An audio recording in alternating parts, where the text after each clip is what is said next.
So guys, looking back at the conventions, I realized that there have not been any African American people at the conventions. Not a single person. I was at the convention last year in Thailand and in Hong Kong. The Hong Kong show was the biggest gem show in the world.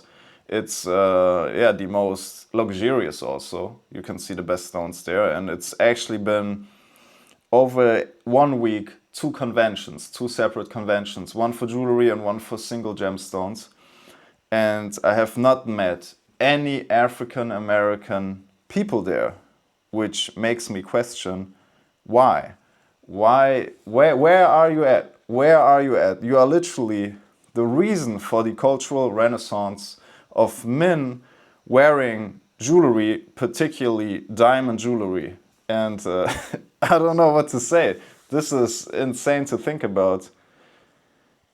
When I was there, I didn't even realize it really. I was like so concentrated on filming, etc. And now that I talked to one of the homies here, he's from Congo actually, he lives in Germany. I was thinking about, did I meet any black people? Yeah, I met some black people from Africa that sold the cheapest rough material you can find, which is also a complete disrespect to black people in a sense of they literally supposed to own the most expensive diamonds in the convention since they are black people and it's their property somewhat. But all you see is them selling the cheapest minerals, and they are actually seen bad upon at the convention, kinda. I kinda had the impression. And yeah, it's just a bad situation in terms of people of dark skin complexion, particular African people. They should be much more representing at conventions like this, because it's 2025, man. You have to take over whatever you have influenced, whatever you stand for. And I think without African American people, the markets would not look how they look like. And it's important to be representing. But as I have said, it's insane.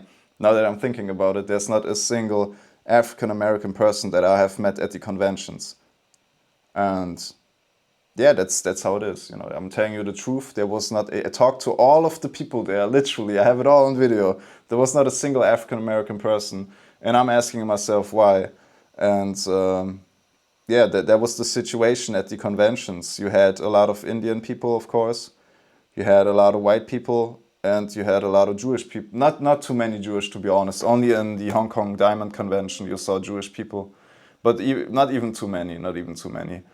But I don't know what else to say. I'm just giving you a feedback on who was around at the shows, and it was not the people that are supposed to be there, in my opinion. Everybody is supposed to be there, but the people that are most important have been missing, the African American community, in my opinion, because, like I've said, they literally are the reason why people do this stuff. Why it would be only for women, basically. It would be a 90% woman business if hip-hop music would not exist. But since we have hip-hop music, it became popular to wear men's jewelry in terms of gemstones, and that's why we see a big increase in diamond demand also, etc. And matter of fact, probably the reason why I do this. You know, if I would not listen to hip-hop music, I would probably not do this. I would not be here. So the biggest impact, cultural impact in the past 100 years go to the African American community. That's for sure. And they are not representing anything in the gemstone industry at this point. Even when we look at jewelers, we look at who's profiting in the end of these African American people. It's Asians, Jewish, and white people. And I don't see any big black celebrity jeweler out there, which is a good thing, because as we know, it's a big rip-off. It's basically people ripping other people off. But if we educate people about that, it's about color, it's about color in gemstones, that the color gives the gemstone the value and not the white diamond, then we will see a change in markets. Then we will see actually people giving other people an investment gemstone that has color instead of giving them, yeah, I mean, they are not worthless. White diamonds are not worthless. Don't get it twisted, but they are still not an investment in terms of it's an artificial market that has been created with the diamonds. And for you to even fully understand it, you would have to go to places like New York and the Diamond District or at the gem conventions, because then you will see 50 carat diamonds, 80 carat diamonds. You will see huge diamonds that are perfectly flawless. And you will see plenty of them, and you will realize that it's not rare, it's not a rare material. And that's when a light should go off in your head and you should say, damn, we have been played by certain groups of people that had a monetary interest in creating an artificial market. And also they took all steps necessary, all the steps. If we talk about the, what is it called again? Forgot it. It was a female name. It was a female name to protect blood diamonds from entering the markets. And of course, they took all steps necessary to ensure that the diamond flow is restricted from entering the markets. And one of the biggest step was the Kimberley Process, which is a complete fraud in the end. And it worked out. Since 2003, we have the Kimberley Process, which almost completely restricted the flow of rough diamonds entering the markets. What I mean by that is I have not seen a single rough diamond. And I'm the gem expert. I'm literally the guy running around at the conventions, and I have not seen a single rough diamond. Now, why is that? Well, because the powers that there be did not want it to be. So yeah, the powers there are did not want it to be, and it's just insane to think about. But it's interesting to learn about also, to learn about that. Just because you see it and you think it's rare and it is expensive doesn't mean it's naturally like that. You know, it's and then they talk about conspiracies and etc. And I'm like, you can look it up on the internet. You can see it on the internet. It's actually open source information that the Kimberley Process exists, and yeah, that it's very difficult and for people also dangerous to buy rough diamonds.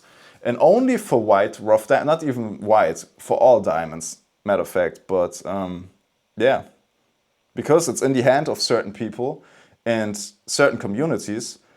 And for me, it is horrifying to think about that there was not a single African American person representing gemstones at the most important gem fairs in the world, when they are in charge of it in the end, because they dictate people what to wear, what to listen to, how to dress. Like all of these cultural things are done by primarily black people, to be honest. I mean, it's kind of insane to think about, but it's true. Of course, that doesn't account for everything, but a very big portion of Western society all around the world, not even just Western, was culturalized by African American people.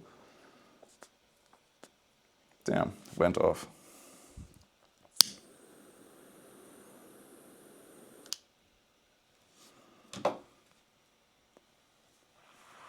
So yeah, guys, I cannot wait to go to New York, to go to America, and actually take a look at the markets, the cultural differences, the climates, everything. It's quite interesting to see it, and also the people that made this popular now, to meet African American people, because what I see now is they are hiding.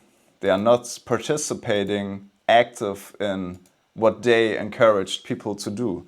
They encouraged people to wear gemstones and jewelry, but they are not participating themselves in it, which is kind of sad. I mean, if you participate in it, you would have the upper hand because you are literally not only influencing people to do it, you have the ability.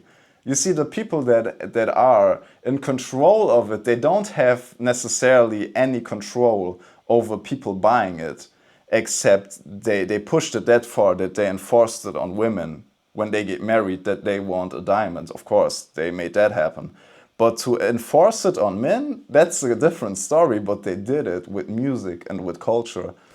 And yeah, I just want to encourage you, African American people, to start looking into colored gemstones and the diamond industry. Because you are not enough numbers in that business, as I have seen. I have not seen a single, not even a European black person there. And that's something that should be changed. So yeah, like, share, subscribe to my channel if you're interested in seeing more content about gemstones and the industry and maybe even traveling videos. I'm the gem expert. Here's my card. And I'm out. See you guys.